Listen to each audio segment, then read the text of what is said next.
안녕하십니까. 포듀대학의 이준마입니다. 이번 시간만큼은 귀에 있는 번역기를 떼시고 편하게 들어주셔도 될 것 같습니다.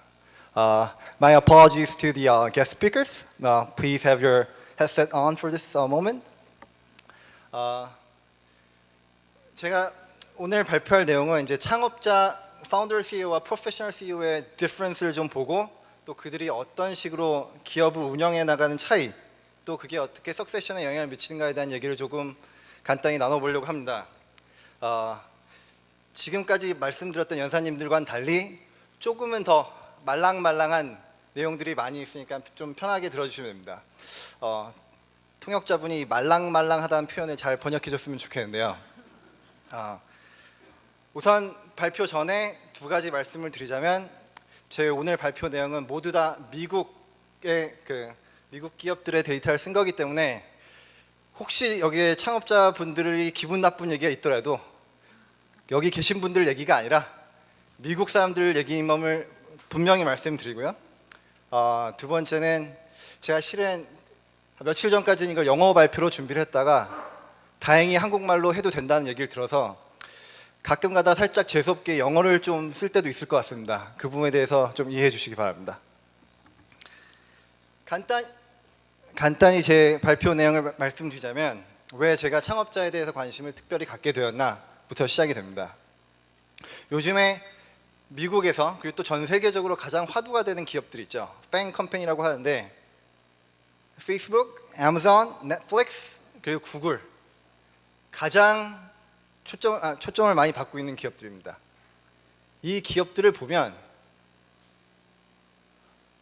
모두 다 파운더 CEO들이 즉 기업을 운영 중에 있습니다. Surprisingly, 마크 주커버그, 제프 베조스, 헤이스팅스 그리고 레리 페이지, 지금은 알파벳의 CEO죠. 이 점들을 제가 좀 재미있어하면서 과연 창업자 CEO들은 무엇이 다른가에 대해서 관심을 갖게 되었습니다. 우선 간단히 미국의 인포메이션들을 전해드리자면, recently IPO'd firms, 그러니까 IPO가 딱 될 때의 상황에 있는 기업들을 2014년도부터 2014년도까지 조사를 해보니 샘플 피리어드에 따라서 어떤 때는 40%, 어떤 때는 60% 생각보다 많은 비율로 창업자들이 존재합니다. 더욱더 놀라운 것은 미국은 항상 머 교수님도 얘기를 했지만 1930년대부터 separation of ownership and control, 그러니까 소유와 경영의 분리에 대해서 얘기가 많이 됐었는데, 그럼에도 불구하고 S&P 500 기업들 또는 Fortune 500 펌들을 보면 10%에서 20% 이상이 실제 파운더 CEO, 즉 오너가 컨트롤도 갖고 있는 기업들을 많이 볼 수 있습니다. 즉 생각보다 그 separation of ownership and control이 되게 강조가 되는 미국에서도 파운더 CEO는 생각보다 많이 존재하고 있죠. 많은 사람들이 그들에 대해서 궁금해합니다. 어디서 나오는지. 일반적으로 종종 사람들은 빌 게이츠나 마크 주커버그를 생각하면서 college dropout들이 대부분일 것이다 라고 생각하시는 경우가 많은데, 실제로는 많은 경우 인더스트리 익스피리언스, 산업에 있었던 사람들이 보통 창업을 하게 되고요.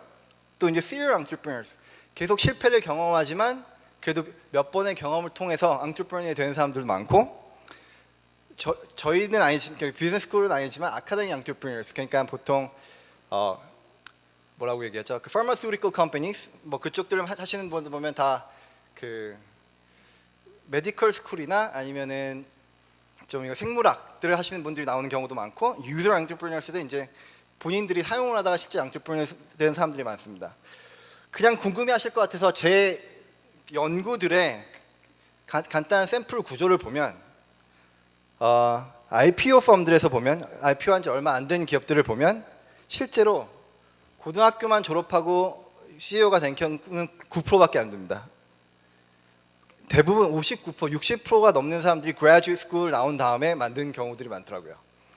근데 또 이게 약간 달라지는 게 S&P 500 펌들 보면 하이스쿨 나온 사람들의 수는 비슷한데 대부분 또 언더그래주시 더미넌트하게 많이 있더라고요. 아직 이 이유는 제가 밝히진 못했는데 진짜 재미있는 통계인 것 같아가지고 제가 말씀을 드려봅니다. 그럼 과연 파운더 CEO와 프로페셔널 CEO는 어떻게 다른가? 여러 면에서 다르죠. 쉽게 얘기하면 오너십 스트럭처가 되게 다르겠죠. 파운더 CEO들은 오너십이 훨씬 더 많고 프로페셔널 CEO보다. 그 CEO 듀얼리티, 그러니까 CEO가 체어퍼슨, 회장까지, 이사회 의장까지 하는 경우들이 상당히 많습니다. 즉 그 경영의 분리와 모니터링도 같이 하는 경우들이 꽤 많이 있죠. 컴펜세이션, 신기하게 한국과 달리 미국에서는 파운더 CEO의 경우 컴펜세이션을 더 적게 받습니다. 자기네들은 그 기업에 대한 사랑이라고 표현하나요? 그게 더 있다고 생각하고 다른 그 이모셔널한 컴펜세이션을 받는다고 생각해서 그러는 건지 결과적으로는 컴펜세이션을 더 적게 받는다고 조사하는데 한국은 좀 다르게 항상 다르게 나오죠.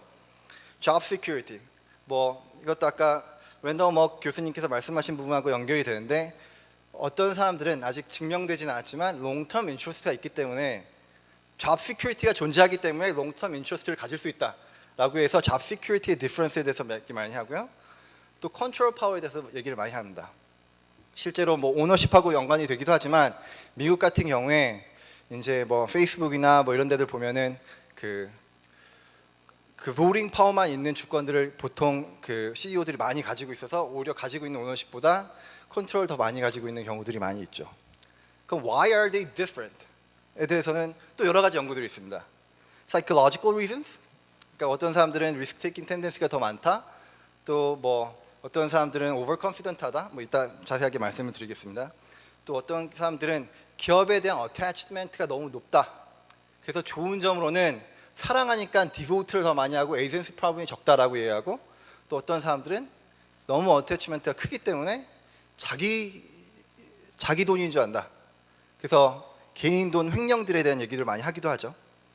Firm specific characteristics 보면 창업자들은 당연히 자기들이 모든 사람을 뽑고 주도했으니 네트워크가 훨씬 더 좋을 거고요. 그래서 자기 사람이 더 많을 거고, 그래서 intrinsic 파워가 높습니다. 오너십에 비해서도 파워가 많고 더 많은 노리지를 갖고 있고 더 사랑한다는 장점들도 가지고 있습니다.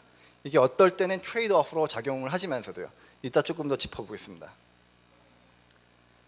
그럼 우선 제일 궁금해하실 것 같은 것부터 저의 연구 주제들을 몇 가지 단락으로 나눠봤는데 제일 궁금해하실 것 주제부터 먼저 보여드리려고 합니다.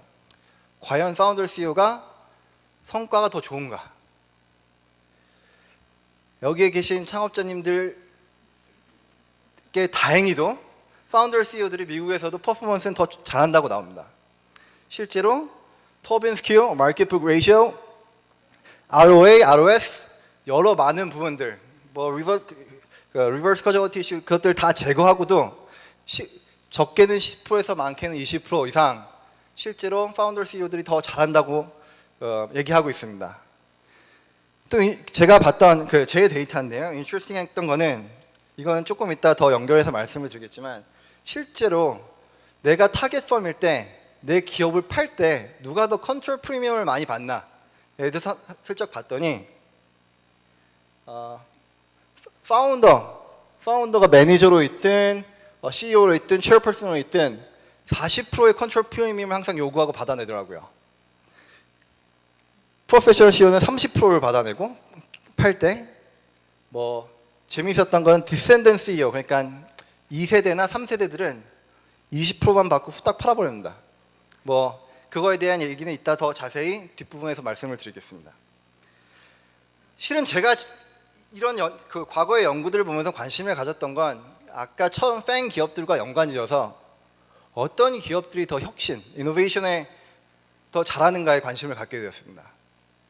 또 저를 이렇게 모티베이트 했던 몇 가지 이유들이 있는데 다음 슬라이드를 보면 쉽게 전달해 드릴 수 있을 것 같습니다.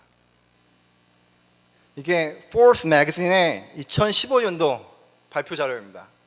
Most Innovative Companies in 2015. 자, 여기에 있는 기업들 중에 많은 기업들을 알아보시겠죠? 전부는 아니지만 몇 개의 기업이 파운더 CEO 기업일까요? 아까 말씀드리지만 이 기업들은 다 큰 기업들이 많이 있기 때문에 S&P 500 기업들의 10%에서 20%만이 파운더 CEO 기업인 걸 따지고 보면 통계적인 유의치가 있으려면 유의하지 않으려면 여기도 한 10%에서 20% 정도의 기업들이 파운더 CEO 기업이어야 합니다. 근데 60%가 파운더 CEO 기업이었죠. 비슷한 예시 또 있습니다. 다른 매거진이 조사한 거죠. 보시면 기업들의 이름들도 다릅니다. 기준이 달랐기 때문이죠. Fast Company라는 매거진, 역시 이노베이티브한 펌들을 조사하는 많은 그 매거진인데요. Most Innovative Companies in 2016. 리스트는 완전히 다릅니다. 근데 이번엔 몇 프로라고 생각하세요?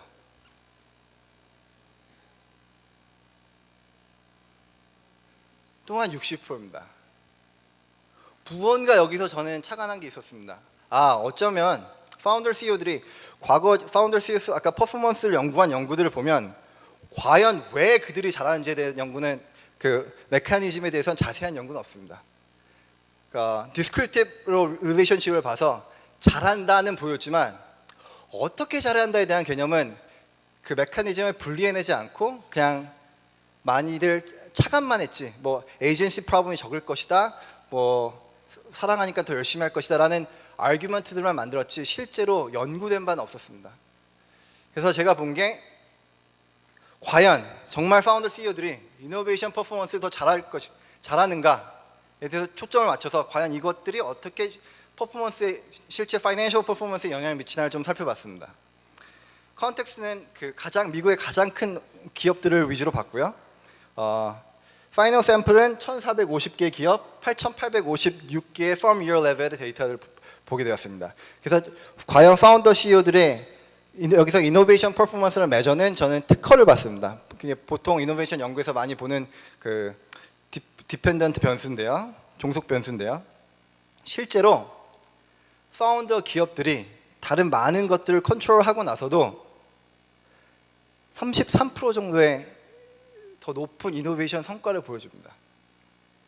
여기서 재미있는 부분은 R&D, 즉 인풋을 컨트롤했는데도 불구하고 이노베이션이 높다는 거죠. 즉 이노베이션 인풋만 R&D만 더 많이 넣는 게 아니고 무언가 프로덕티비티 자체의 디퍼런스도 존재한다는 겁니다. 물론 여기서 많은 사람들이 리버스 커저리티 이슈를 얘기할 수 있습니다. 예를 들면 파운더들이 대충 보다가 퍼포먼스가 떨어질 때쯤 자기는 그냥 옵트아웃하고 그냥 프로페셔널 CEO를 넣어버리면 그 경우에 대해서는 거꾸로 이유가 나올 수 있죠. 그래서 제가 본 게 뭐냐면 저희 데이터 샘플 중에 한 90명이 불행히도 심장병과 그리고 자동차 액시던트, 플레인 액시던트로 갑자기 예기치 못하게 죽은 사람들을 찾아봤습니다. 뭐 병 걸려서 죽은 거는 뭐 자기네들이 또 작전을 짤 수가 있으니까 정말 갑자기 죽은 경우들만 찾아봤죠. 그래서 봤더니 파운더가 갑자기 죽어서 프로페셔널 CEO랑 바뀐 경우랑 프로페셔널 CEO에서 죽어서 다시 프로페셔널 CEO를 하이한 경우를 비교해봤습니다.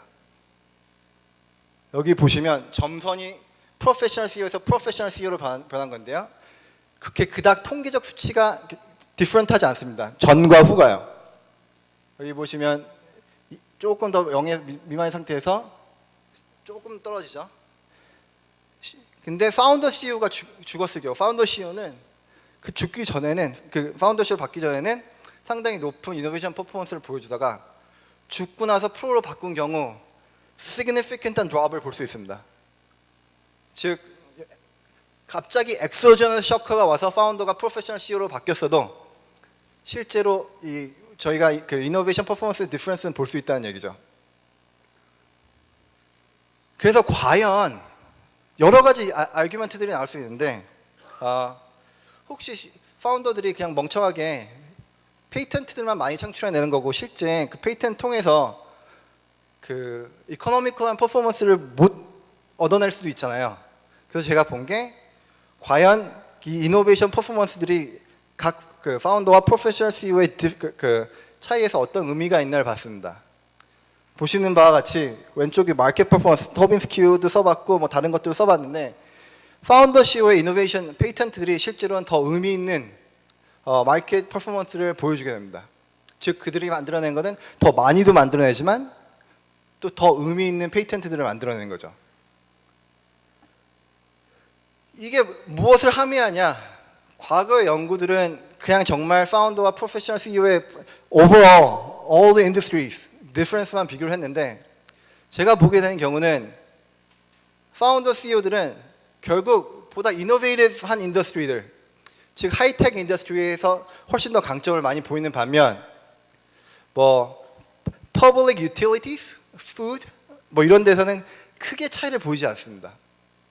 즉 파운더 CEO들이 잘하는 분야가 있는 반면 그렇게 특별히 잘하지 못하는 부분도 분명히 존재하는 것이죠. 그 디퍼런스를 잡아야 했습니다. 그럼 이 디퍼런스는 어디서 나오나에 대한 고민을 많이 해봤는데 혹시 에이전시 프로블럼인가 해서 여러 가지 코퍼레이트 거버넌스 변수들을 넣어보고 고민을 해봤는데도 큰 차이가 없더라고요. 근데 뭐가 제가 재밌는 걸 발견한 부분들은 이런 부분들이었습니다. 창업자들은 어떤 이유에서건 좀 더 리스크 테이킹 하다는 얘기들을 많이 듣습니다. 즉 만약에 이 사람들이 정말 리스크 테이킹에서 하이 이노베이션 퍼포먼스를 얻는 거면 그들의 평균 이노베이션 퍼포먼스도 높아야 하지만 베리에이션 자체도 높아야죠. 잘하는 케이스도 있지만 못하는 케이스도 많이 존재하겠죠. 근데 실제로 하이 민, 높은 평균, 높은 분산을 보여줍니다. 또 뭐 여러 가지 자세한 분석들을 했지만 아마 이 그래프가 제일 잘 보여주는 것 같아서 저는 이 그래프를 보여드렸습니다. 자, 그렇다면 우선 퍼포먼스에 대해서 제가 얘기를 했습니다만 이 사람들의 특성은 또 어떠한가에 대한 제 고민들을 같이 한번 나눠보도록 하겠습니다. How are they different? 많은 사람들이 전 장단점을 보여주고 싶어서 말씀드린 겁니다. Love of the firm. 당연히 자기 자식인 것 같죠. 자기가 키운 어렸을 때부터 함께했던 기억이기 때문에 훨씬 더 사랑한다. Job security가 높죠. 아까 말씀드렸다시피 여러 가지 컨트롤 파워가 높고 여러 가지니까 뭐 롱텀 뭐 적인 투자도 할 수 있고 파이낸셜 인베스터들의 영향을 좀 적게 받을 수 있죠. 그 리스크 테이커스 좀 더 리스크 테이킹을 할 수가 있습니다. 뭐 잡 시큐리티랑 연관이 되어 있는 부분이지만서요. 이거의 반대말들은 love of the firm. 내 자식이기 때문에 제 마음대로 쓸 수가 있죠. 그래서 private benefit of control. 그러니까 개인 이익에 쓰는 경우들이 상당히 많습니다. 주구장창 있죠. 이제쯤 좀 바뀌었으면 좋겠는 시기가 와도 corporate life cycle에 따라서 바뀌어야 되는 시기가 와도 자기가 전문가라고 생각하시는 분들은 쫓아낼 수 방법이 없으니까 stay forever. 리스크 테이커의 반대말은 overconfident하다는 부분도 있습니다. 자기는 생각에는 자기는 할 수 있을 것 같지만 실제로는 그냥 자신감이 너무 넘친 나머지 실수를 하는 경우들도 상당히 많죠. 이 부분들 중에서 제가 제일 재밌게 봤던 부분은 overconfidence였습니다. 왜냐하면 많은 창업자분, 세상엔 정말 많은 창업들이 있죠. 근데 60% 정도는 5년 이내에 다 망해버리고 실제로 성공하는 기업들은 1% 정도밖에 되지 않습니다. 한 15%, 20%는 망하지만 않았을 뿐이지 성공했다고 얘기하기도 부끄러운 정도의 기업들이 많이 있죠. 그래서 과연 이게 자만심 때문에 생긴 일인가에 대한 사람들 궁금증을 가진 사람이 저 이외에도 있어서 제가 재미있는 슬라이드를 하나 준비해봤어요. 이건 남의 연구였죠. 여러분들이 이 부분에 대해서 속으로 한번 생각해 보셨으면 좋겠습니다. Which cause of death is more frequent in United States? 정말 그냥 제너럴한 질문이죠. 뭐 파운더와 프로페셔널 CEO와 관계없이 머릿속에 한번 답을 해보세요. 두 번째 질문이 따라옵니다. On scale of ranging from 50% to 100%? 얼마나 자신 있습니까? 자신의 답에. 이 질문에 신기하게도 앙트레프너들은 상당히 자신 있어야 합니다. 반대로 프로페셔널 CEO들은 뭐 가까스 50% 이상 뭐 잘 모르겠다라는 얘기를 하는데 파운더들은 답이 틀리든 맞든 뭐 자기는 자신 있다고 얘기를 합니다. 뭐 for your information 실제로는 B가 답이었는데 얼마나 많은 분들이 맞췄는지 모르겠습니다만 또 얼마나 자기가 확률적으로 맞는지에 대해서 고민한지 모르겠지만 실제로 이게 있었던 1997년도에 있었던 연구입니다. 물론 여기 이 연구는 스타트업 바로 시작한 사람들과 large professional CEO의 비교였습니다. 그러니까 애플 또 애플의 비교는 아니죠. 그래서 제가 궁금했던 건 정말 성공적인 CEO들도 과연 overconfident 할까였습니다.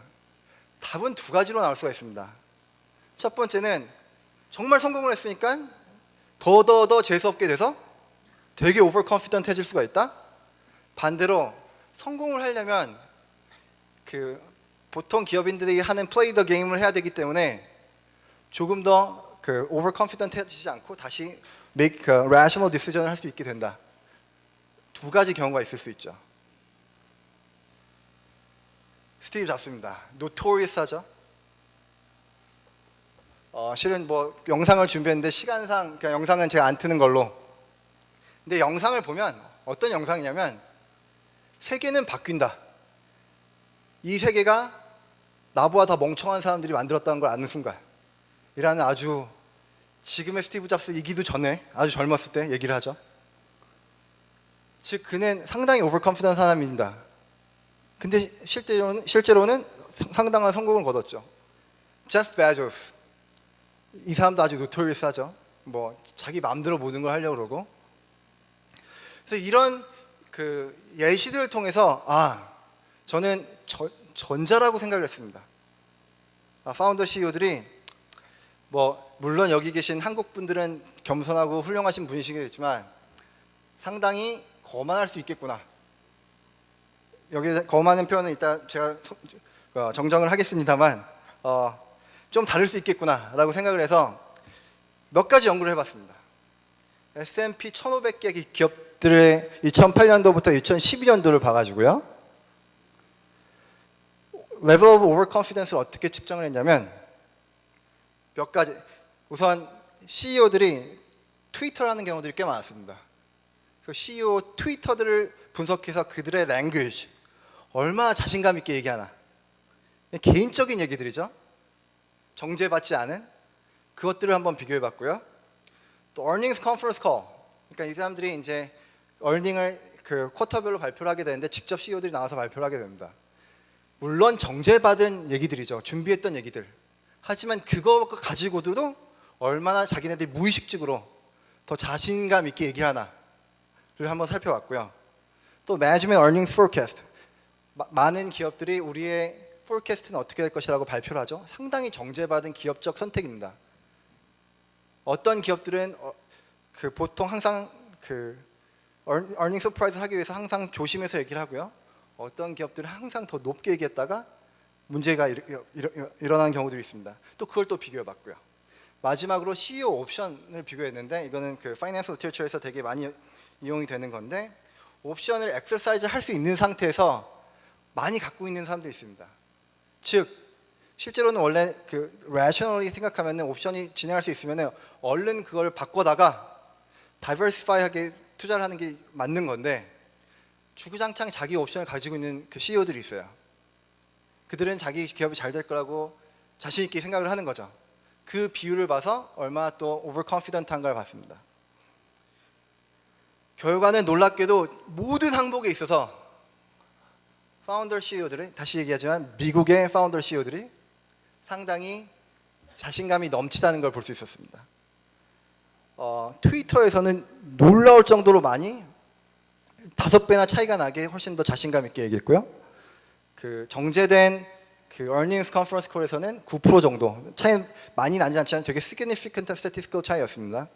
그리고 또 47% 더 옵션을 행사하지 않는 정말로 큰 차이를 보여줬습니다. 제가 또 궁금했던 건 과연 그러면 파운더 CEO에 있는 기업들의 다른 옆에 계신 분들, 다른 디렉터 분들은 과연 그걸 잘 잡아줄 수 있을까? 그래서 overconfidence의 랭킹을 한번 제가 조사를 해봤습니다. 압도적으로 파운더 CEO가 가장 overconfident 하고요. 파운더 CEO와 같이 일하는 executive, 주변 분들 역시 오버컨피던트한 정도가 프로페셔널 CEO. 이분들도 상당히 오버컨피던트해요. 그냥 파운더 CEO가 더 오버컨피던트한 것뿐이지. 프로페셔널 CEO 분들도 내부적인 기업에서 엄청나게 올라왔기 때문에 자기가 잘났다고 생각합니다. 그래서 일반 사람들보다는 훨씬 더 오버컨피던트하지만 파운더 CEO보다는 좀 낫죠. 낫죠. 근데 그들은 그 다른 파운더 CEO에 있는 다른 CFO, CSO 이런 분들하고 비슷한 정도로 오버컨피던트합니다. 가장 덜 오버컨피던트한 사람들이 프로페셔널 CEO 펌의 다른 executive들이죠. 다른 CFO, 뭐 CSO 같은 분들이더라고요. 그렇다면 과연 이거를 많은 사람들이 알고 있을까? 이게 과연 주식시장에 반영이 되는가? 또 궁금했습니다. 그래서 트위터에 CEO들이, 파운더 CEO가 프로페셔널 CEO들이 부정적인 얘기를 할 때 얼마나 주식 마켓이 반응하는가 제가 살펴봤습니다. 실제로 파운더든 프로페셔널 CEO든 트위터에 부정적인 얘기를, 기업에 대해서 부정적인 얘기를 하는 순간 주식은 떨어집니다. 업노멀 리턴을 체크했는데 이틀 안에 떨어지게 돼 있습니다. 떨어지는 걸 많이 관찰했습니다. 근데 그렇다면 만약에 사람들이 파운더 CEO가 더 오버컨피던트하다는 걸 안다면 똑같은 네거티브한 월드에 더 많이 반응을 해야겠죠? 근데 실제로는 둘의 차이는 없었습니다. 즉 아직 주식시장은 주식 마켓에서는 파운더 CEO가 조금 더 오버컨피던트하게 액션을 취한다에 대한 인지는 아직 못하고 있는 걸로 판단이 되었습니다. 근데 제가 자꾸 오버컨피던스, 자만감, 아까 거마하다, 자만하다는 얘기했는데 과연 그 정확한 표현은 아닌 것 같고요. 오버컨피던스가 나쁜 것이냐라고 얘기하고 싶지 않습니다. 트레이드오프가 존재하는 것뿐이죠. 나쁜 점으로는 오버 인베스트먼트 많이 합니다. 실제로 프로덕티비티가 남들보다 떨어지는 경우도 존재합니다. 그리고 애쿠지션 할 경우에 더 많은 돈을 주려고 합니다. 자기가 자신 있으니까요. 시너지에 대해서. 하지만 실제로 이루지 못한 일들을 더 많이 이룹니다. 이노베이션에 훨씬 더 강하죠. 그리고 새로운 마켓과 새로운 프로덕트에 대해서 더 진출을 잘합니다. 즉 많은 사람들이 리스크 어버스하고 레셔널리티에서 어떤 자기가 가지고 있는 것들을 익스플로이트 하려고 할 때 이 사람들은 보통 더 익스플로어하고 더 경험해 보려고 하고 새로운 곳을 진출하려고 하다 보니까 더 새로운 시장을 더 잘 차지하고 더 혁신을 많이 이뤄내는 것들을 볼 수 있습니다. 즉 오버컨피던스가 나쁘다는 것만은 아니죠. 트레이드오프가 존재한다는 말씀을 드리고 싶었습니다. 또 아까 그 질문자분이 궁금하셨던 부분인데 이것 역시 그 이탈리아 자료가 아니고 미국 자료임을 밝혀드리면서 말씀을 좀 드려보겠습니다. 과연 미국에서의 파운더 CEO들은 석세션을 어떻게 하는가? 우선 한국의 예를 들어보겠습니다. 한국의 가장 큰 기업들, 가장 유명한 사람들, 삼성이죠. 석세션이죠. 자기가 창업한 게 아니고 2세대입니다. 현대의 자동차입니다. 2세대죠. 이게 너무나 자연스러운 현상입니다. 한국에서는. 거의 아까 얘기했던 95%가 된다는 박 교수님이 말씀하셨던 95%가 된다는 가족 기업의 대부분은 자기 자녀들한테 승계를 하려고 노력합니다. 이게 또 문화적으로 다 받아들여지고 있어요. 보시면 예전에 한때 제가 되게 좋아했던 드라마인데 박신양이 심지어는 경영도 잘하죠. 보면 매일 연애를 하면서 경영을 또 잘합니다. 사람들 속엔 재벌 2세가 정말 뛰어나다고 생각하게 됩니다. 우리 전 대통령이 정말 좋아했던 드라마죠. 현빈이 아시다시피 2세대로 나오는데 역시 되게 훌륭한 경영자로 나옵니다. 자, 미국을 예를 들어볼까요? 빌 게이츠, 제일 유명한 사람이죠. 후계자가 누구였죠? 하여튼 게이츠라는 이름은 별로 없죠. 또 유명한 사람입니다. 스티브 잡스. 애플의 그 다음 CEO가 누구였죠? 실제로 잡스라는 패밀리가 애플에 얼마나 경영에 참여하는지는 거의 없습니다. 없죠. 문화에서도 반영이 됩니다. 이 브루스 웨인은 자기가 물려받지만 실제 배트맨이 됩니다. 굳이 CEO에서 자기와 관련 없는 걸 하죠. 세계를 구하죠. 아이언맨, 토니 스타크 정말 큰 기업을 물려받지만 마찬가지로 세계를 구하러 갑니다. 여기서 포인트는 생각보다 문화적으로도 미국 사람들은 굳이 CEO가 창업자가 자기 가족한테 석세션을 물려준다는 생각이 별로 하지 않습니다. 데이터로 보여드릴게요. 제가 조사한 건 제 연구로는 아까 말씀드렸던 IPO 펌 2000년도부터 2014년까지 IPO 펌들에서 어느 정도 석세션이 일어나는 날 보고 그 석세션의 종류들을 살펴봤습니다. 그리고 이제 남의 다른 분의 연구도 살펴보면서 좀 비교를 해보겠습니다. 459명의 파운더 CEO 중에 제 샘플 기간 동안 124명이 떠났습니다. 한 명은 체어맨이 되었고요. 38명은 체어맨이 되었고요. 패밀리 석세션은 3케이스입니다. Health issue and death 3케이스 비슷한 정도죠. Retirement라는 얘기는 패밀리한테 주지 않고 정말 자기 리타이어한 경우들만 얘기하는 겁니다. New opportunity, 다른 CEO가 되거나 또 다른 시리얼 엔터프레너가 되거나 아니면은 어떤 경우에는 교수가 CEO가 됐다가 다시 교수로 돌아가는, 아니면 이제 involved in fraud or scandal 11명, 그냥 못해서 잘리는 경우 29명. 놀라운 건 패밀리 석세션의 경우가 상당히 적다는 겁니다. 우리나라하고 상상할 수가 없죠.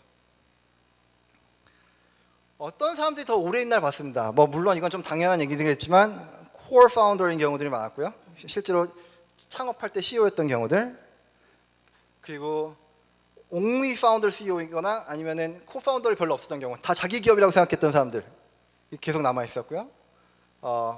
이 기업이 자기의 첫 번째 애기인 경우 사람들이 잘 안 떠났습니다. serial entrepreneur, 두 번, 세 번에 창업을 한 사람들은 종종 어느 정도의 성공을 거두면 떠났는데 my first firm, 첫 번째 애기라고 생각한 기업들은 생각보다 더 오랜 시간을 더 있더라고요. 또 신기했던 건 더 private firm 랭스가 길었던 기업들, 그러니까 자기가 정말 온했던 기업, IPO 전 피리어드가 길수록 더 떠나지 않으려고 했습니다. 더 자기 거라고 생각을 했던 모양이죠. 그리고 better performance, higher ownership은 당연한 얘기고요. 자, 그렇다면 여기 계신 몇몇 분들이 궁금해하실 부분들을 다시 한번 보겠습니다. 이건 제 연구는 아니고요. 디센덴트 CEO들의 경우를 제가 살펴봤습니다. 이거는 제 지도교에서 했던 분의 연구를 제가 빌려오는 건데, 미국의 Fortune 500 firm, 큰 기업들이죠. 19% 정도가 실제로 run by a family which is the largest shareholder, 그러니까 쉐어홀더, 경영에 참여하는 것 포함 안 하는 것 포함해서 19% 정도가 패밀리 펌이라고 보통 얘기가 됩니다. 이 기업들은 일반 기업들보다 포지티브한 퍼포먼스를 보여주죠. 조금씩 기준을 더 세게 올라가 봅니다. 패밀리의 멤버가 largest shareholder이고 한 명의 패밀리 오피서 그리고 디렉터가 있는 경우엔 14% 정도 되는데요. 실제로 퍼포먼스를 남들보다 더 잘하지도 못하지도 않습니다. 근데 한국에서 종종 있는 경우를 예를 들어보겠습니다. largest shareholder이고요, 패밀리가. 그리고 한 명이 패밀리 오피서이고 그분들이 second generation인 경우, 즉 2세대가 운영에 참여하는 경우 7%밖에 안 됩니다. 이 경우에는 네거티브 퍼포먼스를 보여줍니다. 실제로 10% 이상 떨어지는 경우들을 많이 여러 연구에서 살펴볼 수 있습니다. 워렌 버핏의 말입니다. 2020년도 올림픽 선수를 2000년도에 올림픽 선수의 아들, 아까 얘기했던 inheritance DNA, 물론 마이크 사우스의 아들은 훌륭하겠죠. 하지만 그게 과연 수천 명, 수만 명의 경쟁을 통해서 올라온 사람보다 더 뛰어날 것인가에 대한 질문입니다. 잘하냐의 문제가 아니고 누가 제일 잘 맞는가, 뛰어난가에 대한 대답으로서는 운 좋게 마이클 펠프스의 아들이 정말 잘하면 아름다운 결과이겠지만 그런 경우는 별로 존재하지 않죠. 또 한 가지 퍼포먼스 임플리케이션에 대해서 보면은 이거는 그 장세진 교수님이라고 그 NUS에 계신 교수님의 연구를 제가 살짝 따왔는데요. 파운더 CEO에서 트랜지션이 일어났을 때 파운더 CEO가 프로페셔널 CEO로 바뀔 수도 있고 또 디센던트 CEO로 바뀔 수도 있잖아요. 파운더 CEO가 어떤 쪽으로 바뀌었을 때 과연 퍼포먼스 차이가 어떻게 일어나나 살펴봤습니다. 파운더 CEO가 자연스럽게 프로페셔널 CEO한테 트랜지션 했을 경우에는 퍼포먼스 디퍼런스가 그렇게 크게 일어나지 않았습니다. 근데 non founders, 세컨드 제너레이션이죠. 세컨드 제너레이션이나 서드 제너레이션 CEO가 프로페셔널 CEO한테 줬을 때는 상당히 퍼포먼스가 올라갑니다. 즉 2세대들보다 프로페셔널 CEO가 더 잘한다는 얘기죠. 또 재미있었던 거는 이 패밀리 CEO, 그러니까 파운더 CEO 빼고 패밀리 CEO, 디센던트 2세대, 3세대 CEO들이 프로페셔널 CEO로 바뀔 때 가장 베네피셜할 때가 언제냐? 이 부분이 재밌습니다. 오너십이 하이, 아까 얘기했던 컨트롤링 쉐어, 모니터링을 할 수 있는 정도의 파워를 가지고 있지만 실제로 보드에 참여를 해가지고 이래라 저래라 하진 않습니다. 이 경우가 가장 아름답게 그 성과를 프로페셔널 CEO들이 볼 수 있더라고요. 즉, 이 부분과도 일치합니다. 19% of companies are run by family, which is largest shareholder. largest shareholder로 존재하면서 모니터링, 아까 얘기했듯이 기업을 잘 확인할 수 있고 롱텀하게 가져갈 수 있는 장점들이 있는 부분들을 살릴 수만 있다면 패밀리 쉐어홀더의 이펙트는 포지티브합니다. 문제는 그분들이 너무 많이 기여를 할 때, 실제로는 프로페셔널 CEO한테 준 게 아니고 우리나라의 많은 기업들처럼 총수는 뒤로 빠져서 책임은 지지 않으면서 감나라 배나라 하는 경우들을 얘기합니다. 이런 경우들은 실제로 퍼포먼스 드롭이 상당히 크다는 거죠. 여기서 그냥 간단하게 이제 또 디스클레이머로 말씀드리고 싶은 부분들이 있는데 그 부분들은 꼭 그렇다고 이 세대들이 정말 이벤츄얼리 못하는 거 아닙니다. 이건 다 통계적 수치고요. 이 세대들이 잘할 경우 어떤 경우들이 있냐면 실제로 어디선가 본인들이 잘한다는 걸 증명받고 온 경우들입니다. 뭐 인더스트리에서 더 잘했다거나 아니면 엘리트 스쿨에서 나왔다거나 이런 경우들에 한해서는 뭐 더 잘하지도 않지만 프로페셔널 CEO가 특별히 못하지도 않습니다. 근데 자격이 없다고 잘못된 표현이지만 그 politically incorrect 하지만 그 연구에 따르면 남들이 보기에 자격이 부족하다는 사람이 온 경우에는 실제로 퍼포먼스 드롭이 존재를 합니다. 마무리하겠습니다. 제 연구와 기존 연구들을 베이스로 말씀을 드리면 generally, 그러니까 일반적으로는 파운더 CEO가 프로페셔널 CEO보다 더 성과를 좋게 냅니다. 특히 이제 하이텍 인더스트리에서요. 하지만 아까 말씀드렸다시피 모든 파운더 CEO의 특징들은 트레이드오프가 존재합니다. 그래서 더 맞는 사람을 맞는 타이밍에 사용하는 것이 중요하지 유니버설하게 말씀드릴 수 없음을 또 말씀드립니다. 제가 또 던지고 싶은 화두는요. 중요한 화두이기도 하고 오늘의 그 발표 내용과 그 전체적인 발표 내용과도 맞는 얘기는 파운더 CEO와 프로페셔널 CEO는 이렇게 차이가 큽니다. 근데 여태까지의 제도들은 미국에서 많이 따왔기 때문에 특히 아까 그 교수님 앞에 연사님들이 말씀하신 것처럼 IMF 이후로 많이 그냥 미국에서 반영을 해왔기 때문에 separation of ownership and control이 너무 당연시된 그게 당연시된 문화에서 그 제도들을 들고 들어왔기 때문에 파운더 CEO, 패밀리 CEO가 존재하는 데서 과연 효용적인가에 대한 질문을 짚어볼 필요가 있다고 생각합니다. 코퍼레이트 사람들은 정말 특성이 다르기 때문에 어떤 걸 더 중시하는지도 다르고요. 그렇기 때문에 파운더 CEO 또는 패밀리 CEO를 거버넌하는 메커니즘과 프로페셔널 CEO를 거버넌하는 메커니즘은 달라야 된다고 생각합니다. 근데 우리나라는 되게 유니버설하게 그걸 적용을 하고 있죠.